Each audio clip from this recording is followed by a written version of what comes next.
Margaret never considered herself impulsive. For 60 years, she had lived her life with quiet steadiness, like the ticking of the antique clock in the hallway.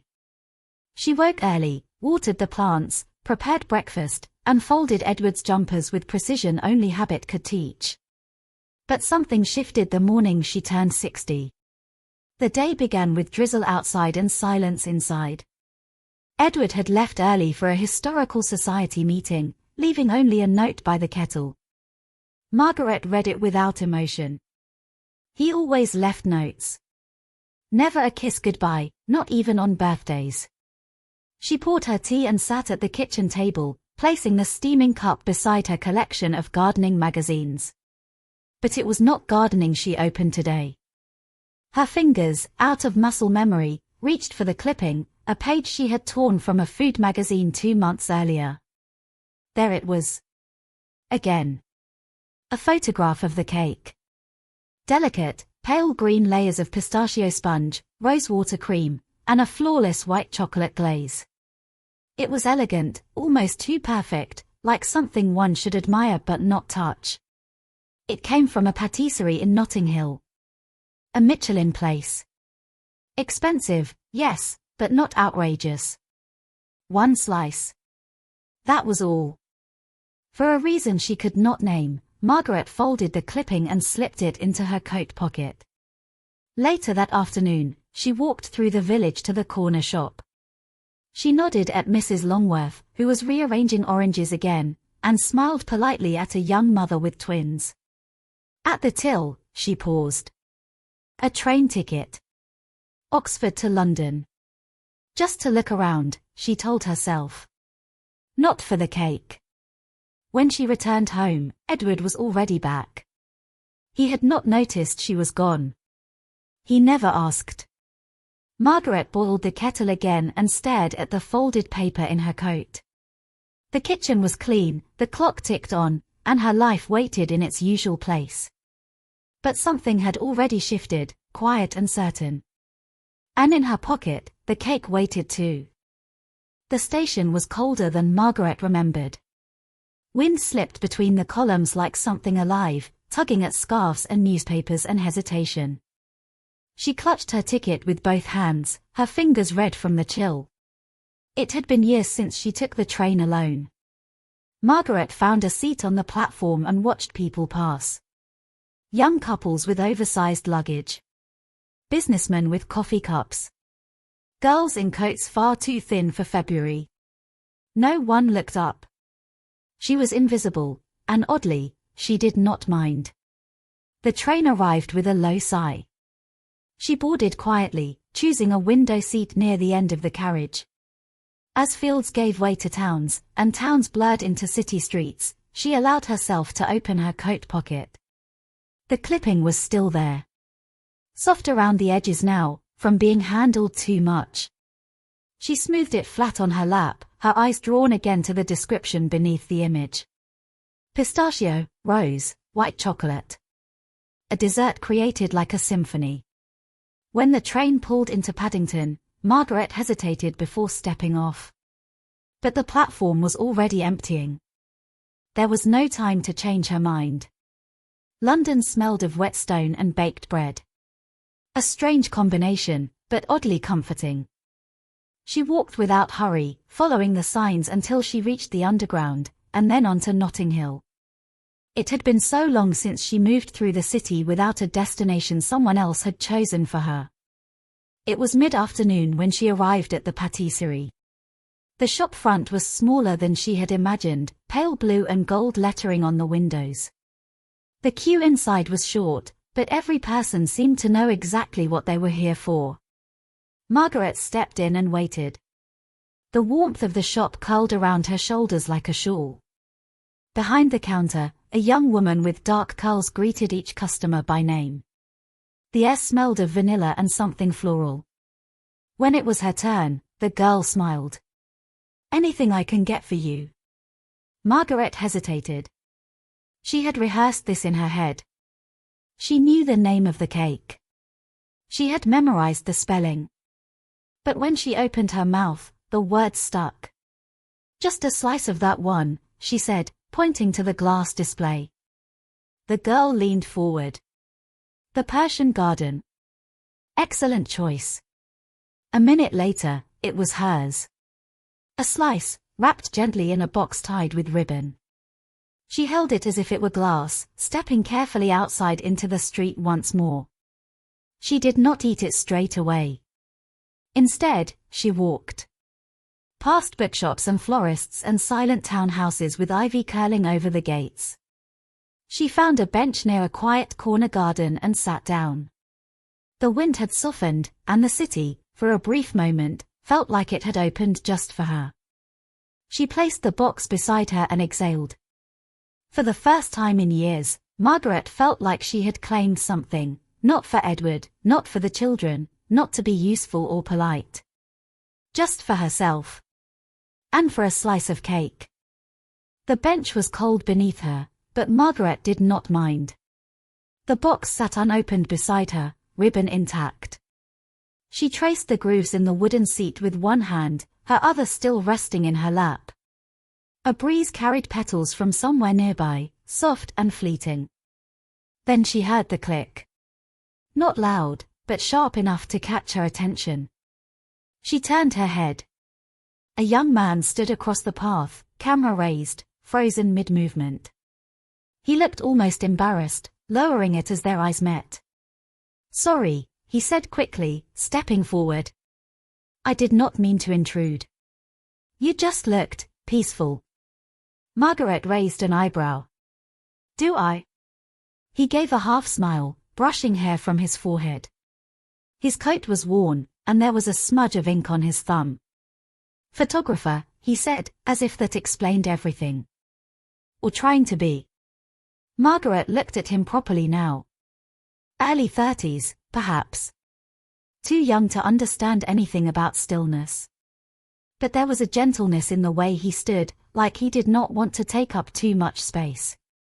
He noticed the cake box beside her. "That from the patisserie down the road?" Margaret nodded. "Yes. The Persian garden." His face lit up. "That's my favorite. Though I have not been able to afford it lately. London rent, you know." She smiled, surprised at how easily the conversation was forming. He sat on the opposite end of the bench, not too close, not too far. "I am Oliver, by the way." "Margaret." He glanced at her hands. "You hold yourself like someone who used to play piano." She blinked. "I did. Years ago." He nodded. "I can tell. My mother was a pianist. Fingers always carried music, even when they were just holding tea." They sat in silence after that, not uncomfortably. Margaret looked out at the quiet garden and then at the cake. "Would you like to share it?" she asked, surprised at herself. Oliver hesitated. "You sure?" She opened the box and broke the slice carefully in half with a small paper knife from her bag. He took his half with a kind of reverence, as if receiving communion. They ate without speaking. The rose and pistachio bloomed across her tongue, light and delicate like memory. He exhaled after the last bite. "That's the closest thing to joy I have tasted all month." Margaret laughed. It was sudden, high and real. She covered her mouth, embarrassed, but he only smiled. "Do you come here often?" he asked, then quickly added, "I mean, the city. Not the bench." "Not for years," she said. "I live in Oxfordshire." "Long trip just for cake." "It was not just for the cake," she replied, quietly. He did not press further. The sky had begun to dim slightly. Margaret glanced at her watch, though she was not expected anywhere. Edward would not wonder. "I should be going," she said. He stood when she did. "May I take your photo?" "Just one." "You do not have to smile." Margaret paused. The idea felt ridiculous. But something about his voice, not pushy, not careless, made her nod. She sat back down, folding her hands gently, and looked just past the camera. The click was soft this time. "Thank you," Oliver said, sincerely. She nodded, then turned and walked away, leaving him with the garden and the fading light. The portrait studio in Chelsea was bathed in soft, artificial light, the kind that flattened features and erased years with gentle precision. Everything was white and chrome, clean, controlled, curated. The space smelled faintly of hairspray and floor polish. Margaret arrived 10 minutes early. Edward had insisted on the family portraits for their upcoming anniversary. A proper set, he'd said, with everyone looking their best. Something timeless. He had arranged it all without asking her. Now, as she stood near the entrance in her navy wool coat, she felt a strange ache in her chest. Not from nerves. From knowing exactly how it would go. The receptionist greeted her politely. "They're already inside, Mrs. Hargreaves." Of course they were. She stepped through the white curtains and into the studio. Emily was perched on a stool, crossing and uncrossing her legs. Victoria stood by the mirror, adjusting a pearl earring with a practiced flick of her fingers. James was complaining about the lighting, and Oliver, the other Oliver, her son, was absorbed in his phone. No one looked up. Not until Edward called out, "Ah, there she is. Margaret, you're late." "I'm early," she replied, removing her coat. He kissed her cheek lightly, then turned to the photographer. "We're all here. Let's get started." The man behind the camera nodded. He was young, sharply dressed, and completely indifferent. He gestured to the backdrop, a faded gray, the kind meant to flatter without distraction. "Family close together, please. We'll do the traditional one first." Margaret stood at the end of the line, as she always did. Victoria drifted gracefully to Edward's side, hand slipping around his arm, her perfume leaving a sweet trace in the air. Emily adjusted her fringe. James rolled his shoulders. Oliver didn't look up from his phone. "Chin up. Everyone relax," the photographer called. A flash. Another. Margaret blinked. Then again. Another round. Another pose. She was beginning to vanish into the rhythm of it when she felt the touch, Victoria's hand, lightly pressing her back, nudging her out of the frame. "Just one with us," Victoria said sweetly to the photographer. "The immediate family." Margaret looked at her. "We're all immediate family," she said. Victoria tilted her head. "It's just for one shot. You don't mind, do you?" Edward said nothing. Emily gave a tiny shrug. James scratched his beard. Only Oliver looked up, brow furrowed. Margaret stepped back, slowly, her heels clicking against the floor. The flash went off again. And just like that, she was no longer in the picture. The session continued. Laughter from Victoria. Adjustments to Emily's lipstick. Edward asking for a copy in black and white. Margaret stood quietly to the side, coat draped over her arm, watching herself disappear. The final shot was a group close-up. "No glasses," the photographer said. She removed them. And in that final photograph, where she stood just off-scent, eyes unfocused and mouth slightly parted, she thought she saw it, the moment where she ceased to belong. The evening train to Oxfordshire rattled gently as it left Paddington Station. Margaret sat by the window, coat folded on her lap, a paper bag of pastries untouched beside her. Her glasses rested low on her nose, but she was not reading. She stared at her reflection in the dark glass, her face faint and soft against the city lights. The train swayed and hummed, steady and indifferent. From her handbag, she pulled out the small envelope she had carried all day. Cream-colored, neatly addressed, with the elegant handwriting of someone who had once cared about such things. It was a letter she had written weeks ago, to herself. She unfolded it. "Margaret. If you're reading this, it means you did it. You took the train. You walked the streets. You tasted sweetness. You were brave enough to see yourself outside their eyes.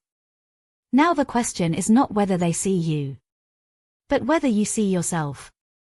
She held the paper tightly. Outside, darkness pressed against the windows, but there were moments of gold, the sudden flash of a pub, a cyclist's lamp, a shop window still lit. Fleeting things, but real. Her mind wandered back to the studio, to Victoria's hand on her back, to Edward's silence. She remembered the way her name had been spoken, like something added on after the list was already complete. And then she saw Oliver, not her son, but the young man from the bench, holding his camera with quiet purpose. She pictured that moment again, the shutter clicking softly as she looked away. What had he captured? What had he seen? The carriage was half empty. Across the aisle, a man in a tan raincoat read a paperback novel. A teenage girl scrolled through her phone with headphones on. Life moved around her, ordinary and unstoppable. The train pulled into Reading. A few passengers disembarked. No one boarded. Margaret leaned her head back and closed her eyes. It had been a long day. Not loud, not dramatic. But full. Full in a way she could feel in her bones. Not because anything had changed on the surface, her family was still the same, the roles still rigid, but because she had stepped outside of it. Even just for a moment. The conductor's voice crackled through the speaker. Next stop, Oxford. She opened her eyes, folded the letter again, and returned it to her bag. The paper bag of pastries shifted slightly. She picked it up, reached inside, and pulled out the last rose and pistachio tart. She took a small bite. It was softer now, slightly warm from the heat of her hands. But the flavor still held. Gentle. Sure of itself. And so, in a quiet train cutting through the English countryside, Margaret ate cake in the dark. No candles. No applause. Just silence, and the steady sound of forward motion. The house in Oxfordshire was silent when Margaret arrived. The clock in the hallway chimed once as she stepped inside. No one waited by the door. No voices floated down the stairs. The only sound was the rustle of her coat as she slipped it off and hung it neatly on the peg. She moved through the familiar rooms slowly. The hallway. The sitting room. The dining table with its polished surface. All exactly where she had left them. Only colder, more hollow. She entered the garden room last. It had once been her favorite place in the house. Glass walls framed the overgrown garden outside. Ivy curled along the edges, and an old wooden bench sat near the door, warped slightly with age. Inside, the scent of damp earth still lingered from the rain earlier that day. Saturday. No phone. No television. No footsteps on the stairs. Just the ticking of the small wall clock and the low, distant hum of the boiler. Margaret leaned back and closed her eyes. She remembered the early years, when the children were small, when she used to sit in this very room with a book and a warm cup of tea, listening to Edward's laughter echoing from the kitchen. She remembered birthdays, wrapped presents, red balloons floating at the ceiling. The feel of small hands tugging at her apron. Then the images shifted. The first time Victoria had visited. The polished shoes. The French perfume. The expensive bottle of wine. How quickly things had turned. Slowly at first, a missed glance here, a forgotten errand there. Then steadily, unspoken and sharp. Edward laughing more with Victoria. Emily praising her new aunt's taste. James consulting her on business contacts. And Margaret shrinking further into the corners of her own home. She opened her eyes. The light outside had dimmed. A thin mist pressed against the glass. From the nearby table, she picked up an old photo frame. One of the last family portraits taken before everything had shifted. They were all smiling. Her hair was darker then. The children younger, closer. Edward's hand rested gently on her shoulder. She set the frame down. Not harshly. Just quietly. Something had shifted. Not in them. In her. She no longer wanted to fix it. Or explain it. Or chase their affection like a child begging to be included in a game. She walked to the corner cupboard and opened it.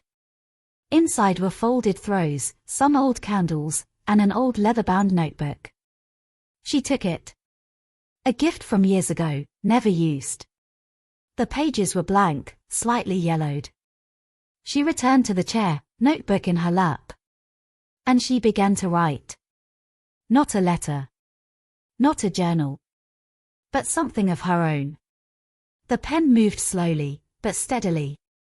No explanations. No apologies. No need to be seen. Just words, and the sound of her own breath in the silence.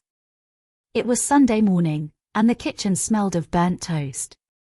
Margaret stood at the sink, rinsing teacups. Outside, the garden shimmered with dew, a faint breeze fluttering the edges of the curtains. The radio was off. The house still quiet.